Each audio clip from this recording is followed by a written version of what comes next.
ప్రభు నామమున అందరికీ కృతజ్ఞతలండి. అందరూ బాగున్నారు కదా. వాక్యంలోకి వెళ్లే ముందు ప్రార్థించుకుందాం. స్థుతులపైన ఆశీనుడైన దేవ, నీకు స్తోత్రములు, నీకు వందనాలు ప్రభా. కృపగల దేవ, దయగల మా తండ్రి, నీకు లెక్కలేని కృతజ్ఞతలు చెల్లించుకునిచున్నాము నాయన ప్రభా. మా హృదయములు మార్చు, మా మనసులు మార్చు అని అడుగుచున్నాము నాయన ప్రభా. నాయన నీకు వందనములు చెల్లించుకునిచున్నాను ప్రభా. వాక్యం వినిచుండగా మారు మనసును దయచేయమని అడుగుచున్నాను ప్రభా. విరిగి నలిగిన హృదయమును దయచేయమని అడుగుచున్నాను ప్రభా. వినుచున్న వారికి, చూచుచున్న వారికి, ప్రతి ఒక్కరికి మారు మనసును దయచేయమని అడుగుచున్నాను ప్రభా. వారి అక్కర్లను తీర్చమని అడుగుచున్నాను ప్రభా. వారి శ్రమలను తీర్చమని అడుగుచున్నాను ప్రభా. వారి శోధన నుంచి తీసివేయమని అడుగుచున్నాను నాయన ప్రభా. ఎంతోమంది నాయన ప్రభా నీ వాక్యం ఎడల ప్రభ నిలకడగలిగి లేక ఉండట్లేదు నాయన ప్రభా. నిలకడ కలిగి జీవించే ధన్యతను దయచేయమని అడుగుచున్నాను నాయన ప్రభా. నీకే స్తోత్రములు గానము చేయుచున్నాను తండ్రి. ఆమేన్. యెహోషువ 1:9 చూద్దామండి. నేను నీకు ఆజ్ఞ ఇచ్చి ఉన్నాను కదా. నిబ్బరము కలిగి ధైర్యముగా నుండుము, దిగులు పడకుము, జడియకుము. నీవు నడుచు మార్గం అంతటిలో నీ దేవుడైన యెహోవా నీకు తోడయ్యున్నాడు. నేను నీకు ఆజ్ఞాపించుచున్నాను కదా అని చెప్పుచున్నాడు దేవుడు. ఎప్పుడు మనకు ఒకవేళ శ్రమ ఏదైనా వచ్చిందనుకో మనం చాలా భయపడిపోతూ ఉంటాం. అలాంటినప్పుడు ఏమని చెప్పుచున్నాడు? నీకు నేను తోడై ఉన్నాను, నీ దుడ్డెకరయ్యు నీ దండమును నేనై ఉన్నాను, నీకు నేను శ్రమల నుంచి తప్పిస్తానని దేవుడు చెప్పుచున్నాడు. దేవుడు శ్రమల నుంచి తప్పిస్తానని అందరికీ చెప్పాడు. అందరికీ ఒకేలాగా. కానీ దేవుని యందు నీతిని కలిగి నిజాయితీని కలిగి ఉన్నవారిని ఆశీర్వదింపబడ్డారు. కానీ దేవుడంటే భయం లేదు, దేవుడంటే భక్తి లేని వారిని ఎలాగుంచాడు దేవుడు? నేల మీదనే ఉంచి ఉన్నాడు. అందుని బట్టి మనం ఏం చేయాలి? మనం ఎన్ని శోధనలు వచ్చినా సరే దేవునికి మాత్రమే లోబడి ఉండాలి. దేవుని ఎడల మనం విశ్వాసమును కలిగి ఉండాలి. ఏమని చెప్తుంది? నీకు ఆజ్ఞ ఇచ్చుచున్నాను కదా. నిబ్బరము కలిగి ధైర్యముగా నుండుము, దిగులు పడకుము, జడియకుము. నీవు నడుచు మార్గం అంతటిలో నేను నీకు తోడై ఉన్నాను. దేవుడు మనకంటే ముందుగా నడిచి ఇశ్రాయేలు ప్రజలు అరణ్యవాసంలో ఉన్నప్పుడు దేవుడు ఏం చేశాను? రాత్రి అగ్నిస్తంభం వలెను, పగల దీపస్తంభం వలెను ఉండి ఉన్నాడు. మనం అలాంటినప్పుడు దేవునికి మనం జడియొచ్చు అంట. దేవునికి మాత్రమే జడవాలి, అంతేగాని ఈ లోకపు వైపు మాత్రం జడవకూడదు. ఈ లోకపు మనుషులకు జడవకూడదు. సాతాను ఎన్నో శోధనలు ఇస్తూ ఉంటుంది, జయిస్తూ ఉంటుంది. శోధనల నుంచి మనల్ని తప్పించేవాడు ఎవరు? యేసుక్రీస్తు మాత్రమే. శోధనలో మనల్ని పడకుండా కాపాడేవాడు యేసుక్రీస్తు మాత్రమే. సాతానుని దేవుని శోధించలేదా? సాతాను రాళ్లను రొట్టెలుగా చేసుకుని తినమని ఉన్నది. రాళ్లను ఇక్కడి నుంచి కిందకు దూకు, నీ దోతలు నిన్ను చేతుల మీద పట్టుకుని నిన్ను కాపాడతారా లేదో చూస్తానని దేవునితోటే సవాలు చేసినది సాతాను. అలాంటినప్పుడు మనుషులమైన మనము ఏ పాటి వారము? మనము ఇవన్నిటికి విడిచిపెట్టి దేవుని యందు నమ్మకమును నమ్ముట నీ వలనైతే నమ్మువానికి సమస్తమును సాధ్యమని చెప్పి ఉన్నాడు. మనం దేవుని ఎదుట మనం ఎలా ఉంటున్నామనేది, మన ప్రవర్తన ఎలా ఉంటున్నది అనేది మాత్రమే చూసుకోవాలి. దేవుడు మన మార్గములను సరళం చేస్తానని చెప్పుచున్నాడు. నీ దేవుడైన యెహోవా నీకు తోడై ఉన్నాడు, నీవు ఎప్పుడును కూడా జడియకుము అని చెప్పుచున్నాడు. మత్తయి సువార్త 24:36 చూద్దామండి. ఆకాశమును భూమిని గతించును కానీ నా మాటలు ఏమాత్రమును గతింపవు. అంటే దేవుడు మనల్ని కాచి కాపాడుతాడని చెప్పిన మాటలు ఏమాత్రమును కూడా గతించిపోవని చెప్పుచున్నాడు. ఆకాశమును భూమిని గతించును కానీ నా మాటలు ఏమాత్రమును కూడా గతింపవని చెప్పుచున్నాడు.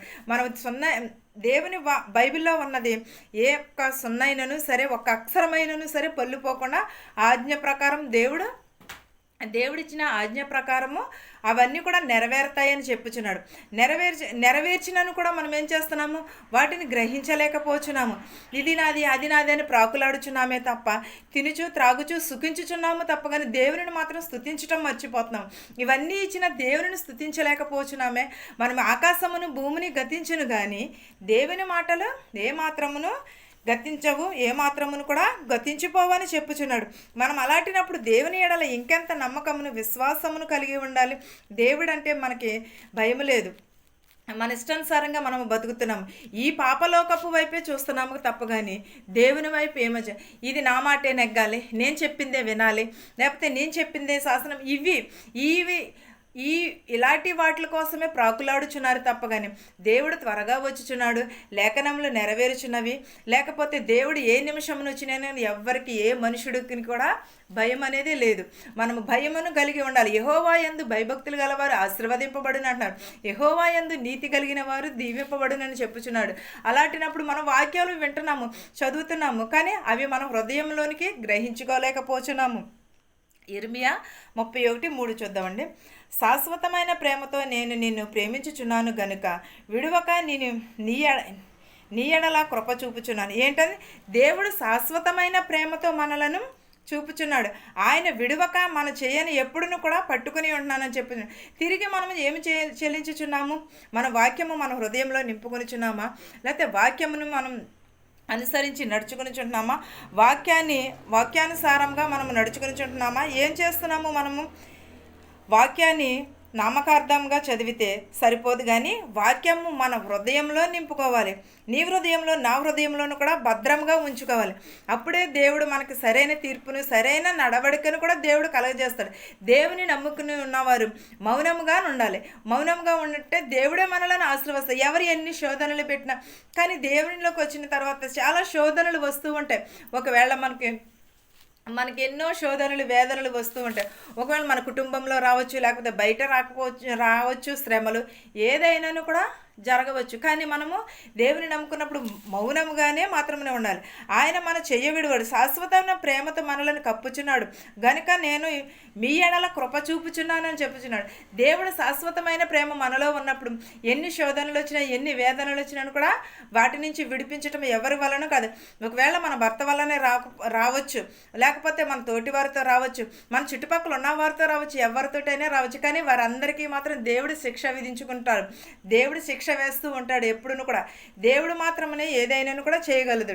మనమేంటి నీటి బుడగ లాంటి జీవితంలో, ఆవిరి వంటి జీవితంలో మనం ఎప్పుడు పుట్టినో ఎప్పుడు ఆరిపోయినో కూడా ఎవరికి కూడా తెలియదు. అలాంటినప్పుడు మనము ఏముని కలిగి ఉండాలి? భయమును కలిగి ఉండాలి. దేవుని ఎడల మనము భక్తిని కలిగి ఉండాలి. వాక్యానుసారంగా నడుచుకోవాలి. వాక్యము మన పాదములకు దీపమైనది, మన త్రోవలకు వెలుగై ఉన్నది. నీవు నడుచు మార్గం అంతటిలో కూడా దేవుడు తోడై ఉంటానంటున్నాడు. మనం తినుము త్రాగుము సుఖించుము అన్నాం, కానీ స్తుతించుము అనే మాట ఉంటే ఆ రాజు బతికే ఉండినేమో కదా, ఆ ధనవంతుడు బతుకుండినేమో కదా.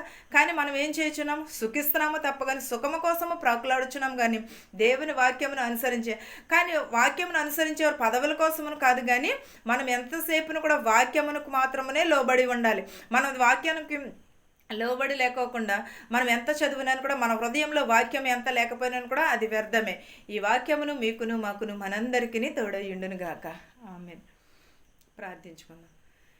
స్తుతి ప్రభా, సర్వోన్నతమైన స్థలములలో కొనియాడబడుచున్న దేవా నీకు వందనములను ప్రభా. మా శత్రువులు మిత్రువుని దీవించునైనా, ధనికులనేమి భేదాలనేమి దీవించమని అడుగుచున్నాం ప్రభా. ప్రతి ఒక్కరి కుటుంబంలో శాంతిని సమాధానం దయచేయమని అడుగుచున్నాం ప్రభా.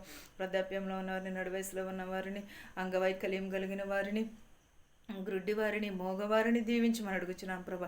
వెధవరాలను దీవించమని అడుగుచున్నాను నాయన ప్రభా. నీకే స్తోత్రం నాయన ప్రభా. చదువుకున్న బిడ్డలను దీవించమని అడుగుచున్నాను ప్రభా. ఎగ్జామ్ రాసిన బిడ్డలను దీవించమని అడుగు. యాక్సిడెంట్ అయిన ప్రభా, హాస్పిటల్లో ఉన్నారు ప్రభా, వారిని కూడా బాగు చేయమని అడుగుచున్నాను నాయన ప్రభా. యవనస్తులు నీ వాక్యము చేత నీ నడతను శుద్ధి చేసుకునేటకు సహాయం చేయమని అడుగుచున్నాము నాయన ప్రభా. ప్రతి ఒక్కరు హృదయమును మార్చమని అడుగుచున్నాను నాయన ప్రభా. ఎవరైతే ఏ వాహనం అయితే నడుపుచున్నారో నాయన ప్రభా, వారి వాహనములను సురక్షితంగా వారి గృహాలకు చేర్చమని అడుగుచున్నాను ప్రభా. నీ క్షేమకరమైన చేతులతో వారిని మొట్టమని అడుగుచున్నాను నాయన ప్రభా. అనేకమైన రోగములతో, వేదనలతో బాధపడుచున్నారు నాయన ప్రభా. వారిని బాగు చేయమని అడుగుచున్నాను నాయన ప్రభా. వారిని స్వస్థపరచమని అడుగుచున్నాను ప్రభా. ఆపరేషన్ చేయించుకుని ఉన్నారు ప్రభా, వారిని కూడా ముట్టమని అడుగుచున్నాను ప్రభా. చిన్న బిడ్డలకు జ్వరంతో ఉన్నారు నాయన ప్రభా, వారి జ్వరములను మార్పమని అడుగుచున్నాను నాయన ప్రభా. నీకు వందనములు, నీకు స్తోత్రాలు నాయన ప్రభా. కృపగలదేమో మా వాక్యములను, మా పాటలను ప్రభా మాలో ఉండి నడిపించమని అడుగుచున్నాను నాయన ప్రభా. మేము ఇంకను నిన్ను స్తుతించే భాగ్యమును దయచేయమని అడుగుచున్నాను నాయన ప్రభా. నాయన నీకు ప్రభా, ఈ వాక్యం లేక ఎంతోమంది బాధపడుచున్నారు ప్రభా, వారందరికీ దయచేయమని అడుగుచున్నాను నాయన ప్రభా. ఎవరికి ఏ శోధనలు ఉన్నాయో నాకు తెలియదు, కానీ నీకు తెలుసు నాయన ప్రభా. ఇతర దేశంలో ఉన్నవారిని, వచ్చుచున్న వారిని, వెలుచున్న వారిని ప్రభా క్షేమంగా వెళ్ళి క్షేమంగా వచ్చేటకు సహాయం చేయమని అడుగుచున్నాను ప్రభా. మెడికల్కి వెళ్ళిన వారిని ప్రభా పాస్ అయ్యేటకు సహాయం చేయమని అడుగుచున్నాను ప్రభా. ఉద్యోగాలు లేని వారికి ఉద్యోగములు దయచేయమని అడుగుచున్నాను ప్రభా. పిల్లలు లేని వారికి పిల్లలు దయచేయమని అడుగుచున్నాను ప్రభా. నాయన గర్భిణీ స్త్రీలకు సులువైన కనుపు దయచేయమని అడుగుచున్నాను నాయన ప్రభా. ప్రతి ఒక్కరి కుటుంబంలో శాంతిని సమాధానమును దయచేయమని అడుగుచున్నాను ప్రభా. మా దేశాలని మా సంఘాలని దీవించమని అడుగుచున్నాము నాయన ప్రభా. నేను మనశ్శాంతి లేక చాలామంది బాధపడుచున్నారు నాయన ప్రభా.